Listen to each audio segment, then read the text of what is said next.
అందరికీ నమస్కారం. ఈరోజు ఈ వీడియోలో నేను నా పిల్లల విషయంలో ఎంత జాగ్రత్తగా ఉంటాను, వాళ్ళతో ఎలా టైం స్పెండ్ చేస్తాను, వాళ్ళని ఎలా చూసుకుంటాను అనే దాని గురించి మాట్లాడతాను. ఈ వీడియోలో నా ఉద్దేశం ఎవరిని ఇలా ఉండమని చెప్పడం కాదు, నేను ఎలా ఉంటున్నానో చూపిస్తున్నాను అంతే.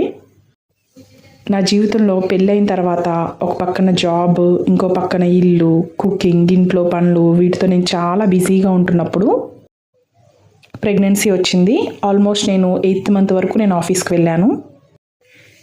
ఇంట్లో కూడా అన్నీ నేనే చేసుకునేదాన్ని, చాలా ఇష్టంగా చేసుకునేదాన్ని. ఇంకా అలా 8th మంత్లో మెటర్నిటీ లీవ్ తీసుకున్నాను. పిల్లలు పుట్టిన తర్వాత ఏంటి అనే దాని గురించి ఎక్కువ ఆలోచించలేదు. మా అమ్మ వాళ్ళు ఉన్నారు, అత్తయ్య వాళ్ళు ఉన్నారు, ఎలాగోలా మేనేజ్ చేద్దాం అనుకున్నాము. కానీ డెలివరీ తర్వాత అంతా మారిపోయింది. ఫస్ట్ టైం నేను నా పాపను ఎత్తుకున్నప్పుడు హాస్పిటల్ బెడ్ మీద డిసైడ్ అయ్యాను, 24/7 ఇంక నుంచి లైఫ్ లాంగ్ నా టైం అంతా తనకే అని. డిశ్చార్జ్ అయ్యి ఇంటికి వచ్చిన తర్వాత మాట్లాడుకున్నాము. ఇంకా మా హస్బెండ్ ఎలానో నా ఇష్టమే అంటారు, ఎక్కువ దేనికి నన్ను ఫోర్స్ చేయరు. అంతే, ఇంకా రిజైన్ చేశాను. ఇంకా ఫుల్ టైం మదర్గా ఉండిపోయాను. తర్వాత ఇంకొంచెం గ్యాప్ తర్వాత ఇంకొక పాప, ఇంకా ఫుల్ బిజీ అయిపోయాను మదర్గా. అప్పటి నుంచి ఇప్పటి వరకు నేను ఎప్పుడు నా జాబ్ వదిలేశాను, కెరీర్కి ఫుల్ స్టాప్ పెట్టేశాను అని ఎప్పుడు రిగ్రెట్ ఫీల్ అవ్వలేదు. ఎందుకంటే ఇది నేను కోరుకుందే, నేను ఎప్పుడు ఇలానే ఉండాలి అనుకున్నాను. నాకు హడావిడిగా లేచి బ్యాగ్ వేసుకుని బయటికి వెళ్ళి వర్క్ చేయడం కంటే రోజంతా ఇంట్లోనే ఉండి పిల్లల్ని చూసుకుంటూ పిల్లలకి నచ్చింది చేసి పెట్టుకుంటూ హాయిగా ఉండడమే ఇష్టం. ఇంకా ఇన్కమ్ సంగతికి వస్తే నేను అప్పట్లో చేస్తున్న సాఫ్ట్వేర్ జాబ్లో బాగానే ఎర్న్ చేసేదాన్ని. కానీ పిండి కొద్దీ రొట్టె అంటారు కదా, మా హస్బెండ్ ఏదైతే సంపాదిస్తున్నారో అది మాకు చాలు అనుకున్నాం. నిజం చెప్పాలంటే నాకు చాలా హాయిగా ఉంటుంది, ఎలాంటి వర్క్ ప్రెజర్ ఉండదు. అంతా మా హస్బెండ్ చూసుకుంటారు ఆ ఫైనాన్షియల్ స్ట్రగుల్స్ అన్నీ. నేను ఇంట్లో హాయిగా ఉంటూ పిల్లల్ని చూసుకుంటాను అంతే. టైంపాస్ కోసం యూట్యూబ్ వీడియోస్ చేస్తాను అంతే. ఒక్కొక్కరి ఆలోచన ఒక్కొక్కలా ఉంటుంది. నా దృష్టిలో పిల్లల్ని పెంచడం అంటే ఎక్కువ ఫీజులు పే చేసి మంచి స్కూల్లో చదివించడం, మంచి బట్టలు కొనడం, ఆస్తులు కూడబెట్టి ఇవ్వడం, మంచి బొమ్మలు కొనడం ఇది కాదు. నేనేమనుకుంటాను అనంటే వాళ్ళకి పూర్తిగా నా టైం ఇవ్వాలి, అలాగే వాళ్ళకి మంచి ఆరోగ్యం, మంచి నడవడిక నేర్పాలి. నేను ఎప్పుడు చెప్తూ ఉంటాను కదా, పిల్లలు మల్లెతీగలాగా అని. తీగ ఎదుగుతున్నప్పుడు మనం ఎటు పెడితే అటు అల్లుకుంటుంది. పిల్లలు కూడా అంతే. మనం 1-2 సార్లు చెప్పి వాళ్ళకి ఎలా నడుచుకోవాలని నేర్పించామనుకోండి, వాళ్ళు అలానే ఉంటారు. కాకపోతే మనం కొంచెం ఓర్పుగా కాసేపు టైం స్పెండ్ చేసి చెప్పాలంతే. నా పిల్లల వల్ల వాళ్ళతో పాటు ఉండే తోటి పిల్లలకి రేపు కాలేజ్లో కానీ, ఇప్పుడు స్కూల్లో కానీ, రేపు సొసైటీలో కానీ ఎలాంటి ఇబ్బంది రాదు. దానికి నేను గ్యారెంటీ ఇవ్వగలను. అలా అని ఒక చెంప మీద కొడితే ఇంకొక చెంప కూడా చూపించేటట్టు మాత్రం ఉండరు, తిరిగి ఇంకా గట్టిగా కొడతారు. పిల్లలు ఎప్పుడు మనం చెప్పింది చేయరు, మనం చూసి నేర్చుకుంటారు, అదే చేస్తారు. ఇప్పుడు మీరు చూస్తున్నదంతా మా అమ్మాయి ఈవినింగ్ స్కూల్ నుంచి వచ్చేసిన తర్వాత ఉండే రొటీన్. నేను ఒక 2-3 సార్లు చెప్పాను వచ్చిన తర్వాత తను ఏమేం చెయ్యాలి అనేది. ఒకేసారి అయితే ఎవ్వరికీ రాదు, పిల్లలకి 2-3 సార్లు ఓపిక్గా చెప్పాలి. స్కూల్ నుంచి వచ్చిన దగ్గర నుంచి తన పనులన్నీ తనే అలా చేసేసుకుంటుంది. ఈవినింగ్ స్కూల్ నుంచి వచ్చిన తర్వాత ఫ్రెష్ అయిన తర్వాత మా అమ్మాయికి ఆన్లైన్ క్లాస్ ఉంటుంది, బాన్జూలో మ్యాథ్స్ క్లాస్ ఉంటుంది. ఈ కోర్స్ మేము తనకి కొన్ని మంత్స్ బ్యాక్ నుంచినే ఇప్పిస్తున్నాము. ఇప్పుడు మా అమ్మాయి తన క్లాస్కి సంబంధించిన మ్యాథమెటిక్స్ ఏవైనా సరే చాలా సింపుల్ టెక్నిక్స్ వాడి చాలా ఫాస్ట్గా క్యాలిక్యులేట్ చేసి చేసేయగలదు. మీ అందరికీ తెలిసే ఉంటుంది, world's fastest human calculator Neelakantha Bhanu గారు. బాన్జూలో ఈ మ్యాథ్స్ కోర్సు యూకేజీ నుంచి 9th స్టాండర్డ్ వరకు ఉంటుంది.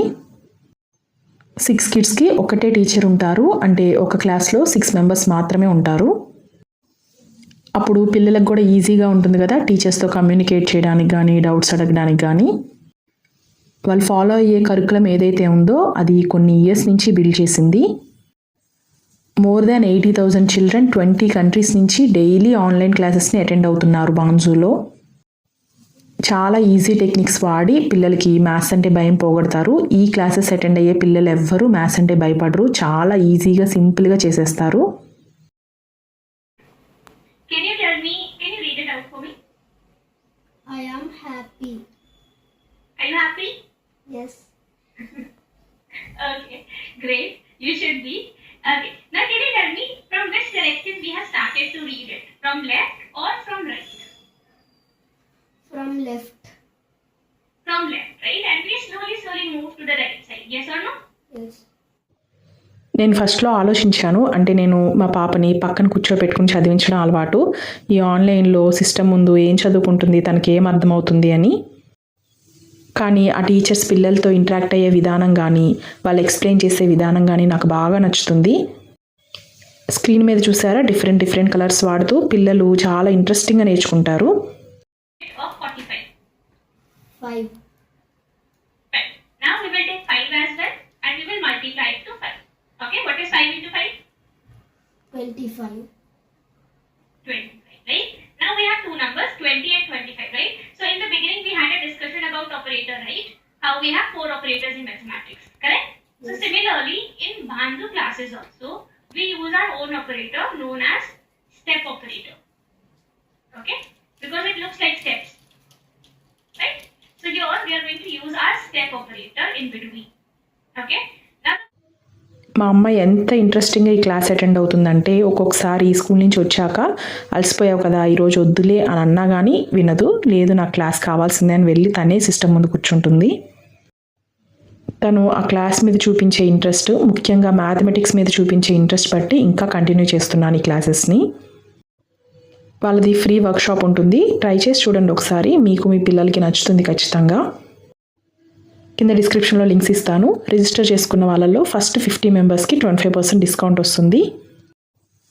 ట్రై చేసి చూడండి.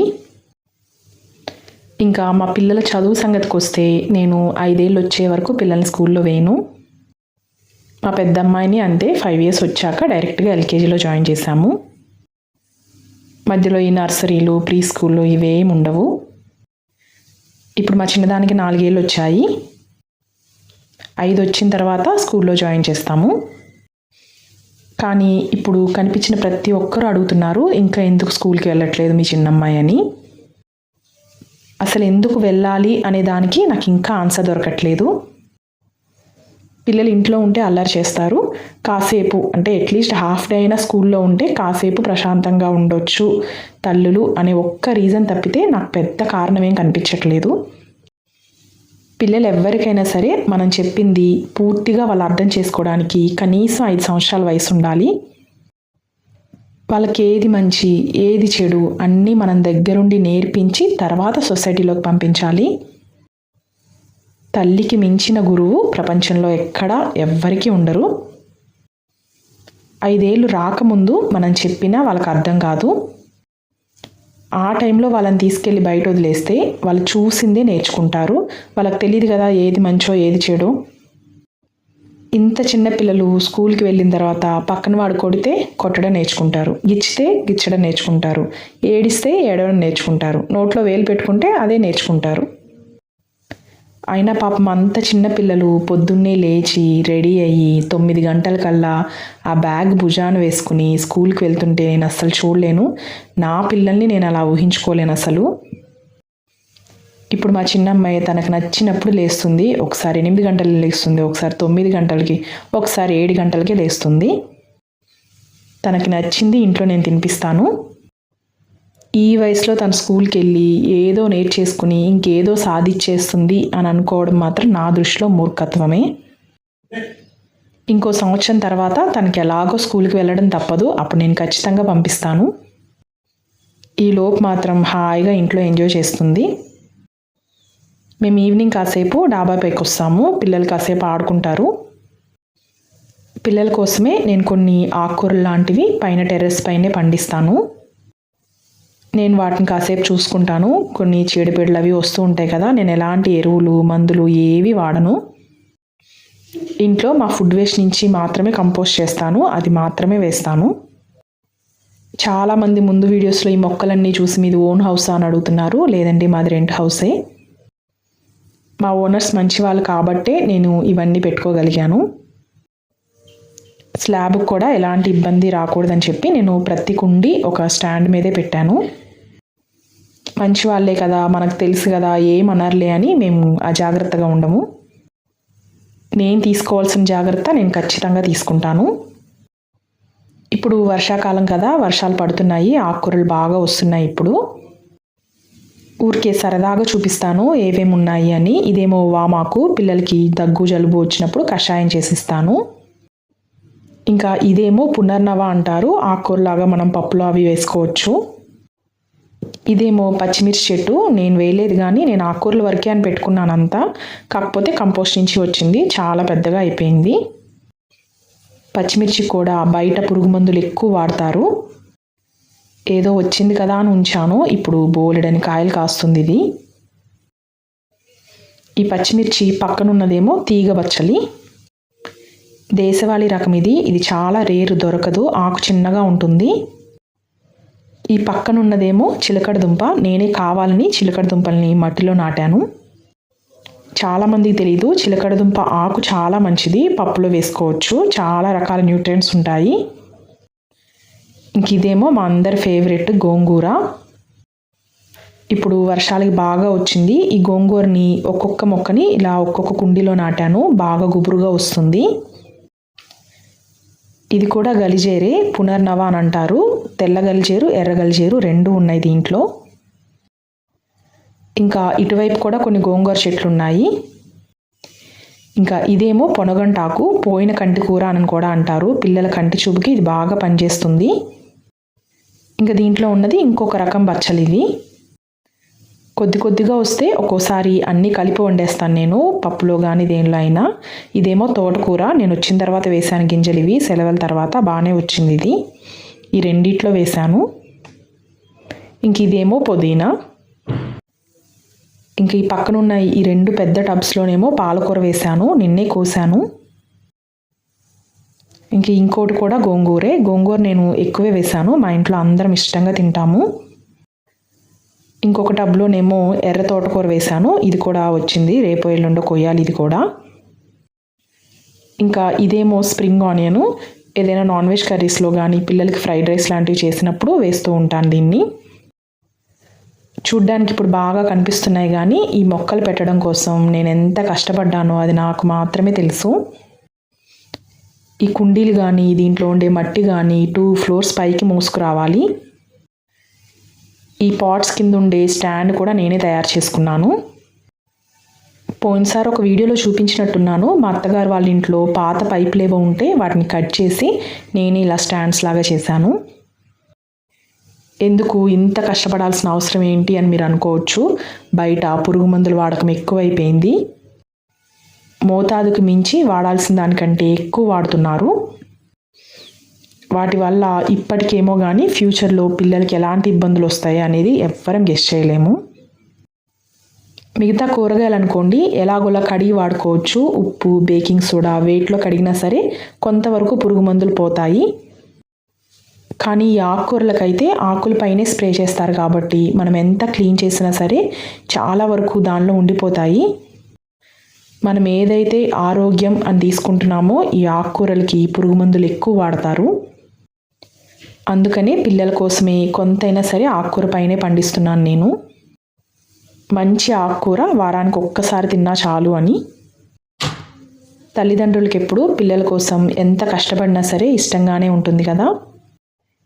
ఇప్పుడు ఈ టైంలో ఆకుకూర వస్తుంది, నేను కోసి వండి పిల్లలకి పెడుతున్నప్పుడు నేను ఇప్పటి వరకు అంటే ఆ పైన ఆ సెటప్ అంతా పెట్టడానికి పడిన కష్టం అంతా మర్చిపోతాను. చాలా తృప్తిగా అనిపిస్తుంది. ఇంతకుముందు వారానికి ఒక్కసారి ఆకుకూర వచ్చేది, ఇప్పుడు వర్షాలు పడుతున్నాయి కాబట్టి వారానికి 2 సార్లు వస్తుంది. మీరు గమనించినట్టయితే నేను పెట్టిన ఆకుకూరలన్నీ ఎక్కువ రోజులు అలానే ఉండే పెట్టాను. అంటే ప్రతిసారి విత్తనాలు వేసి మళ్ళీ రావడం అంటే నాకు ఎక్కువ పని లేకుండా తక్కువ పని అయ్యేలాగా. అంటే ఇప్పుడు నేను చూపించిన పొనగంటాకు కానీ బచ్చలాకు కానీ ఇవన్నీ కోస్తూ ఉంటే వస్తూనే ఉంటాయి, మనం మళ్ళీ తిరిగి పెట్టాల్సిన అవసరం ఉండదు. అవన్నీ కట్ చేస్తే మళ్ళీ తిరిగి వస్తాయి. కొద్ది కొద్దిగా ఎరువు వేస్తూ ఉంటానంతే, నేను ఇంట్లో చేసుకున్న కంపోస్ట్. ఒక్క తోటకూర మాత్రమే ఎప్పటికప్పుడు వేర్లతో సహా తీసేస్తాను, మళ్ళీ విత్తనాలు వేస్తూ ఉంటాను. పిల్లలకి బయట ఫుడ్ ఎక్కువ పెట్టడానికి ఇష్టపడను నేను. అస్సలు తినరని కాదు, బయటకి ఎప్పుడైనా వెళ్ళినప్పుడు తింటాం, కానీ ఒక 4-5 నెలలకు ఒకసారి మాత్రమే బయట ఫుడ్ తింటారు వాళ్ళు. అలా అని నా పిల్లలు వాళ్ళ జీవితంలో ఏది మిస్ అవ్వకూడదు, నా చాదస్తం వల్ల, నా అతి భయం వల్ల, లేదా నా మూర్ఖత్వం వల్ల.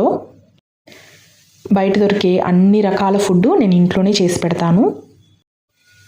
ఇప్పుడు నేను చాట్ చేస్తున్నాను ఇక్కడ, బయట బండి మీద దొరుకుతుంది కదా అది. బయట పిల్లలు ఇష్టంగా తినే ప్రతిదీ నేను ఇంట్లో చేసి పెడతాను. కాకపోతే కొన్ని మార్పులు చేర్పులు చేస్తాను, కొంచెం ఆరోగ్యకరంగా చేసి పెడతాను. ఈ రోజుల్లో యూట్యూబ్లో లేని రెసిపీ ఏదైనా ఉందా, అన్నీ కనిపిస్తున్నాయి ఇప్పుడు.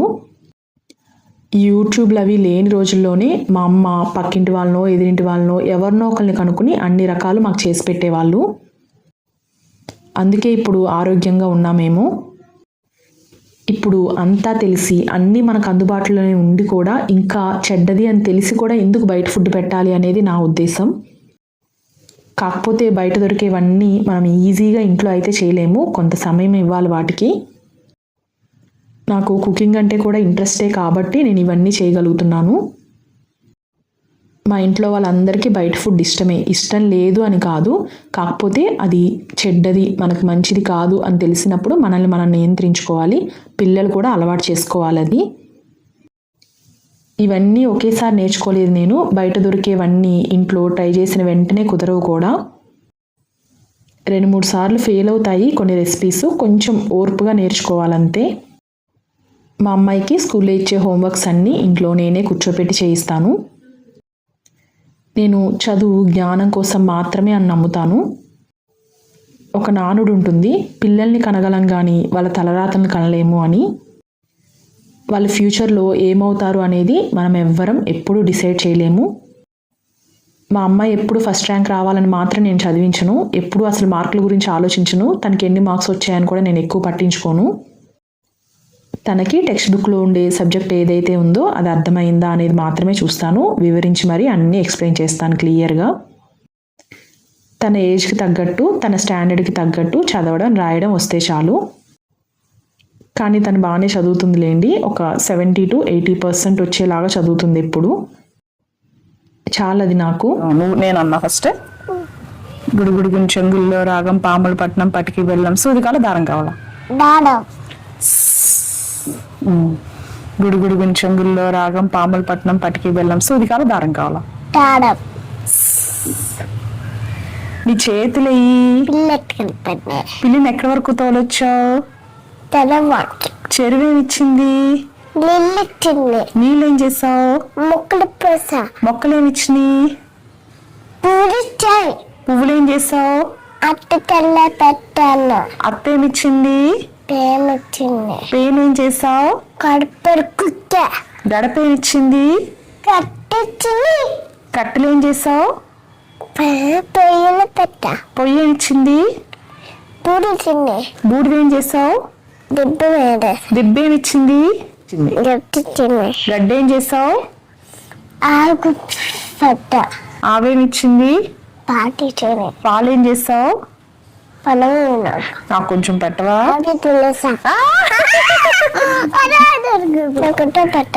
అయితే తినేసా. చాలా కష్టపడి కన్నాను వీళ్ళిద్దరిని, చాలా ఇష్టంగా పెంచుతున్నాను. ఇంతేనండి ఈ వీడియో. మళ్ళీ వీడియోలో మళ్ళీ కలుద్దాము. ఉంటాను.